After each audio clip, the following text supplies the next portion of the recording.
कल उन्होंने वारंट निकालकर गिरफ्तारी का आधी रात में खामी और कमी को छुपाने के लिए प्रशासन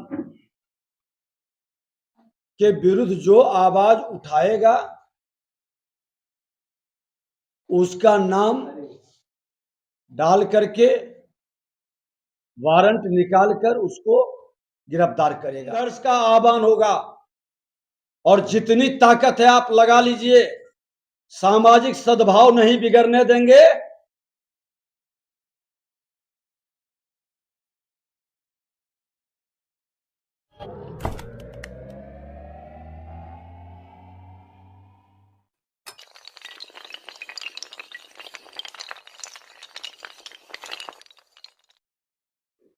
गुरुवार को हम लोग आप लोग के साथ बैठे थे शाम को,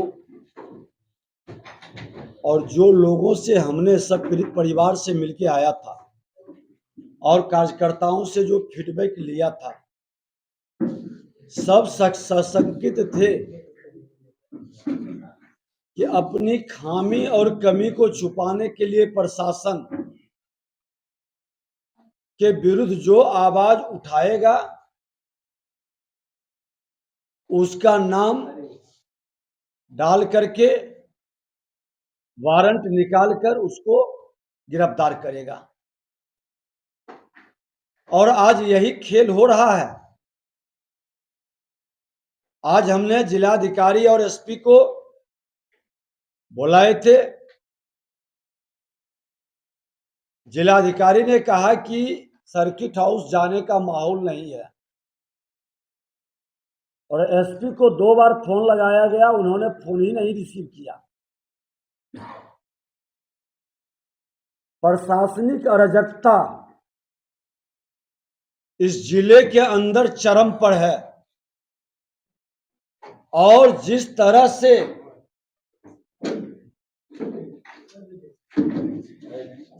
नवरत्न बाजार अशोक स्टील के बगल में रामनवमी शोभा यात्रा के समय उसके मंच को तोड़कर फेंका गया। प्रशासन मौन क्यों था? अगर जो एक्शन लिया होता और शाही मस्जिद से निकलकर लोगों ने जिस तरह से समूह में, लोग कह रहे हैं कि 100 से भी ऊपर की संख्या में नारेबाजी कर रहे थे, रामनवमी शोभा यात्रा जा रहा था, प्रशासन की गैर जिम्मेदारी लापरवाही थी। शांति समिति का बैठक हुआ था, वो जानता था कि संवेदनशील जगह किस किस जगह है, और उसके बाद मंच को तोड़ के फेंकना, मस्जिद से निकलकर नारेबाजी करना और इस तरह से उत्तेजनात्मक वातावरण बनाना, इसके विरुद्ध ईमानदारी से एक्शन होती तो सामाजिक सद्भाव नहीं टूटता। प्रशासन अपनी लापरवाही और गैर जिम्मेदारी उन लोगों के मत्थे मढ़ा जिन लोगों ने सामाजिक सद्भाव के लिए काम किया। हमारे माननीय पूर्व विधायक जमाहर प्रसाद कुशवाहा जी का हमने जितने परिवार से मिलने गया था सबने,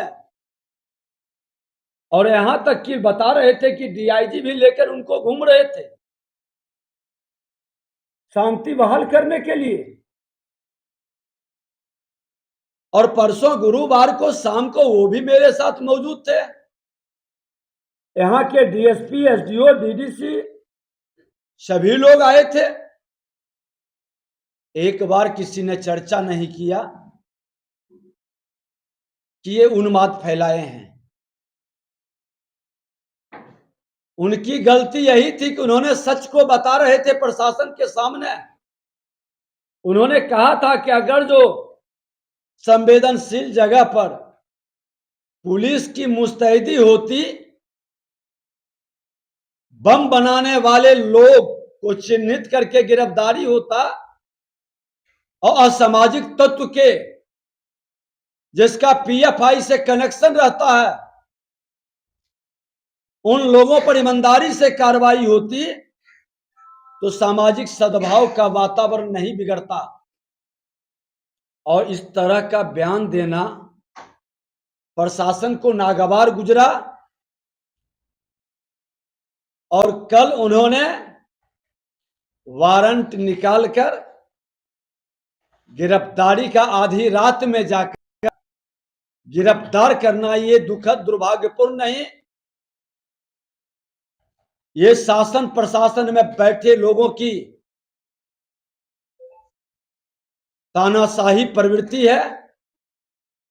एक पक्षीय कार्य करके लोगों को भयभीत करने का।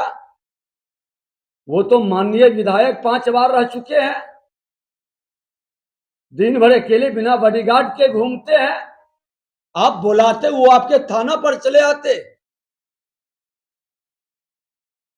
आपने अपनी कायरता, गैर जिम्मेदारी और लापरवाही का खीस उनके घर पर आधी रात में जाकर उठाकर लाके थाना में बंद करके उतारा। ये बहादुरी नहीं है, ये कायर कमजोर लोगों का लक्षण है। और जो चोर होता है वो शोर मचाता है। प्रशासन की खामी और कमी स्पष्ट रूप से उजागर हुई है। और माननीय मुख्यमंत्री नीतीश कुमार जी, आपका करनी कथनी तो कभी एक नहीं रहा। हम आसन से भी आपसे पूछे थे कि कानून का राज स्थापित करते हैं लेकिन निर्दोष को जेल भेजते हैं। इसी मुद्दा पर विधानसभा में आपसे हमारी बहस हुई थी और आज भी वही हो रहा है कि निर्दोष को आप जेल भेज रहे हैं और जो बम बना रहा है पीएफआई का एक्टिविटी में संलिप्त है उसको बचाने का आप खेल खेल रहे हैं। हिम्मत है तो आप न्यायिक जांच कराइए हाईकोर्ट के सिटिंग जज से या सीबीआई से जांच कराइए कि सासाराम बारूद के ढेर पर, बिहार शरीफ बारूद के ढेर पर, जहां पर एक खास समुदाय के लोगों की संख्या है, वहां से लोग दहशत से क्यों गुजरते हैं? कौन उसके संरक्षक है और कौन बिहार के शीर्षस्थ पद पर बैठकर आपके अंदर इन लोगों को संरक्षित कर रहा है? इसकी उच्च स्तरीय जांच करानी चाहिए। और आपने जिस तरह से दहशत पैदा करने का प्रयास किया कि भारतीय जनता पार्टी, बजरंग दल और आरएसएस से जुड़ा हुआ व्यक्ति को चिन्हित करके गिरफ्तारी की सूची अज्ञात करके आप किया है और एक एक कर आप उठा रहे हैं बारी बारी से, तो आपके गिरफ्तारी से हम डरने वाले नहीं हैं। कायर कमजोर लोग का यही पहचान है कि वो प्रशासन का भय दिखाकर डराना चाहता है, लेकिन शासन आपका अस्थायी नहीं है। कितने दिन इस कुर्सी पर आप रहिएगा ये आपको भी पता है। सत्ता बदलते रहती है और याद रखिए कि सत्ता जिस दिन बदलेगी ये सभी पुराने फाइल खुलेगी और जो हस्तिनापुर के गुलाम ये कर्म कर रहे हैं प्रशासन में बैठकर, उनकी भी फाइल खुलेगी और बख्शे नहीं जाएंगे। भारतीय जनता पार्टी का एक एक कार्यकर्ता को चुनाव आते आते आप चाहते हैं कि गिरफ्तारी करें और केस में फंसाकर उसकी आवाज को दबा दें। तो जंगल राज में भी ये प्रयोग कर चुका था आपके बड़े भाई लालू प्रसाद यादव, लेकिन वो प्रयोग उनको जेल तक भेजवा दिया। और आपका ये दुष्कर्म आपका सिंहासन का तो विदाई करेगा ही, आपकी भी गति उसी तरह से होगी। निर्दोष को जेल भेजने वाले खुद जेल के अंदर जाएंगे। और ये खेल बंद करिए। इसके विरोध में कार्यकर्ता हमारे इस काफी आक्रोशित है। कल आक्रोश प्रकट करेंगे पुतला दहन करके, और बाजार बंद करने का भी या महाधरना का भी ये लोग योजना प्लानिंग कर रहे हैं। उस हिसाब से ये घोषित करेंगे। और आप में कितना दम है दमन करने का, आप करिए। जेल भेजिएगा, इतना जेल के अंदर जाएगा बिहार बचाने वाला भारतीय जनता पार्टी का कार्यकर्ता, जो जंगल राज हटाया है और उस जंगल राज को आप जनता राज कह के गुंडा राज स्थापित कर रहे हैं। आपके गुंडा राज के विरुद्ध में कल देश के प्रधानमंत्री नरेंद्र मोदी जी की मन की बात के बाद खोलकर संघर्ष का आह्वान होगा। और जितनी ताकत है आप लगा लीजिए। सामाजिक सद्भाव नहीं बिगड़ने देंगे, धार्मिक उन्माद पैदा नहीं करने देंगे, और न ही जातीय उन्माद आपका पैदा होने देंगे। आप जो जातीय जहर के लहर के कहर से उन्माद पैदा करना चाहते हैं, धार्मिक और जातीय, वो कतई बिहार के लोग स्वीकार नहीं करेगा। इसके विरुद्ध भारतीय जनता पार्टी सड़क से सदन तक लड़ेगी। और आप भयभीत नहीं कर सकते। ऐसे सज्जन व्यक्ति जो जनता के दिलों में निवास करते हैं, अरे आपके साथ समझौता के तहत ये चुनाव नहीं लड़े, नहीं तो इस बार भी ये विधायक होते और भारी बहुमत से विधायक होते। आप उस सज्जन और शरीफ आदमी जवाहर प्रसाद कुशवाहा जी को अपमानित करने के लिए जिस तरह से खेल खेले हैं, इसका जवाब जनता बिहार की देगी आपको। बाद कार्रवाई होनी चाहिए थी। साथी ने मांग किया उसकी कहीं जुड़ा है और से जांच की मांग, उसमें आगे आप चाहते हैं कि कार्रवाई। माननीय पूर्व विधायक जवाहर प्रसाद जी ने मांग किया था कि इसकी उच्च स्तरीय एनआईए से जांच हो, और यही जांच की मांग उनको जेल भेज दिया। ये सत्ता में बैठे महागठबंधन के लोग पीएफआई को संरक्षण और पनाहगार बना रहे हैं। क्यों नहीं उसका से जांच करा है? न बचाते हैं न पढ़ाते हैं। वोट की राजनीति के लिए, तुष्टि की राजनीति के बिहार के सुशासन और शांति को गिरवी रख दिए हैं। धिक्कार है इसी सरकार को, जो एक निर्दोष को सही मांग करने पर आपने जेल भेज दिया। लेकिन भारतीय जनता पार्टी चैन से नहीं बैठने देगी सरकार को। बिहार को आतंकवादियों का घर बनाना चाहते हैं और तुष्टीकरण की राजनीति से सत्ता प्राप्त करना चाहते हैं। इसका जवाब बिहार की जनता देगी। इसमें ये जिस समय उपद्रव हुआ था, तो उससे 2-4 दिन के बाद अमित शाह जी का कार्यक्रम था। प्रशासन द्वारा कहा गया कि 144 लागू नहीं हुआ है यहाँ, और कोई बड़ी घटना नहीं हुई, पूरा माहौल था, वो अपने से अपना कैंसिल था। तो उसके बावजूद 1 महीना के बाद गिरफ्तारियों को कैसे मिला? देखिए, यही दुखद है। प्रशासन यहाँ का कठपुतली हो चुका है। एक तरफ प्रशासन कह रहा था 144 धारा लागू नहीं है, दूसरे तरफ उसका थाना प्रभारी स्तर के या डीएसपी स्तर के किस स्तर के पदाधिकारी का वीडियो चल रहा था। इसी से अनुमान लगा सकते हैं कि यहाँ क्या अराजकता का वातावरण है। और सरकार का माननीय मुख्यमंत्री नीतीश कुमार जी न बचाते हैं न फंसाते हैं, आपका पोल खोल रहा है।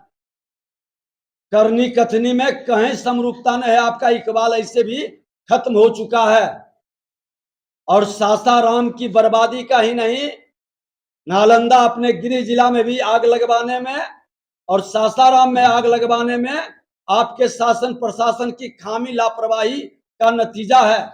इसकी जिम्मेवारी आपको गृह विभाग के आप मंत्री हैं, उठाना होगा, जवाब देना होगा कितने बड़े पदाधिकारी पर आपने कार्रवाई की। और जहां इस तरह की घटना घटित हुआ है, उस पर आप ईमानदारी के साथ चाहते हैं कि सही लोग जो दोषी है उस पर कार्रवाई हो। इसका न्यायिक जांच कराने से आप भाग क्यों रहे हैं? क्यों न्यायिक जांच आप नहीं करा रहे हैं? आपको सीबीआई पर नहीं भरोसा है तो हाईकोर्ट के सिटिंग जज से कार्रवाई करिए, दूध का दूध पानी का पानी हो जाएगा। लेकिन आप नहीं कराइएगा कि कमजोर और कायर लोग हमेशा डरता है सही जांच और सही न्याय से। मुख्यमंत्री तो लगातार किसी भी पार्टी को विद्रोही हो लेकिन उसको गिरफ्तार छोड़ा नहीं जाएगा। कहा आप देख रहे हैं, आसन पर से जब हमने बैठ के मांग किया आज तक उसका निदान नहीं कर सके। ये व्यक्ति का करनी और कथनी एक रहता तो जिस भ्रष्टाचारी के विरुद्ध लड़के शासन में मुख्यमंत्री भाजपा ने चाणक्य बनकर चंद्रगुप्त बनाया था, उसी भ्रष्टाचारी के गोद में जाके गलबहियां कर रहे हैं। ये जो बोलते हैं वो करते नहीं है और जो करते हैं वो बोलते नहीं। भाई वीरेंद्र का बयान आया है सर कि भाजपा के द्वारा ही हमेशा रामनवमी के समय में इस तरह का उपद्रव फैलाया जाता है जिससे कि दोनों जगह की घटनाएं घटी। भारतीय जनता पार्टी का आज उत्तर प्रदेश से लेकर गुजरात तक आधी हिंदुस्तान में सरकारें हैं। ये माहौल नहीं है तुष्टीकरण की राजनीति करके जो ये तमाशा कर रहे हैं। बिहार और देश की जनता देख रही है, इसका जवाब समय पर मिलेगा। नवासी में भी इसी तरह का एक कांड हुआ। जवाहर जी जेल गए, उसके बाद इलेक्शन हुआ 1 साल के बाद और ये घटनाएं हुई। आज भी उसी तरह का माहौल आ रहा है हमारे यहाँ इलेक्शन 2 साल के बाद।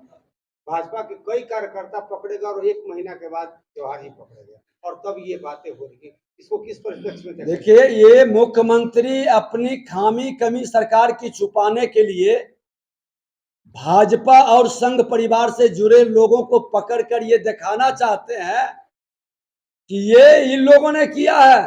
अरे आपके प्रशासन अराजकता और तंत्र कमजोर हो चुका है और जिसके इशारे पर आपकी सरकार चल रही है वहां जंगल राज के प्रोधा बैठा हुआ है जो गुंडा राज स्थापित करने का संकल्प ले चुका है। वो खेल खेल रहा है, आचार बेबस ये अपनी खीस भाजपा पर उतार रहे हैं। राजपोषी की बात भी किया जा रहा है तेजस्वी यादव की। राजपोषी क्या करेंगे, उनसे तो कुर्सी खींच लेगा और बैठ जाएगा। ये तो गिनती गिन रहे हैं, चंद दिनों के मेहमान हैं। एक मिनट सर, आपकी प्रेस वार्ता के पहले एसपी की प्रेस वार्ता तो आप लोग के तुष्टिकरण एसपी ने उस संबंध में 2 चीजें जारी किया है प्रेस कि 64 लोग गिरफ्तार किए गए हैं। तो देख लीजिए कि इस वर्ग के कितने लोग गिरफ्तार किए गए। एसपी दूसरी बात ये सुन लिया जाए कि जवाहिर प्रसाद का क्रिमिनल रिकॉर्ड भी जारी किया है। एसपी और डीएम या कोई भी प्रशासनिक अधिकारी निरपेक्ष भाव से अपना काम करे। हस्तिनापुर के गुलामों की क्या दशा हुई है इतिहास गवाह है, लोगों ने देखा है। और जिनके कैरेक्टर पर दाग लगा है और जो इस तरह के गलत ढंग से लोगों को फंसाकर कार्रवाई करते हैं, भयभीत करते हैं, क्राइम को कंट्रोल करने के बजाय बालू दारू और जमीन माफियाओं को पकड़ने की बजाय जो उसके विरुद्ध आवाज उठाता है उसकी आवाज दबाते हैं, ऐसे लोग भी रडार पर हैं। ये मत भूलें, उनकी अकूत संपत्ति रडार पर है और ऐसे लोग बख्शे नहीं जाएंगे।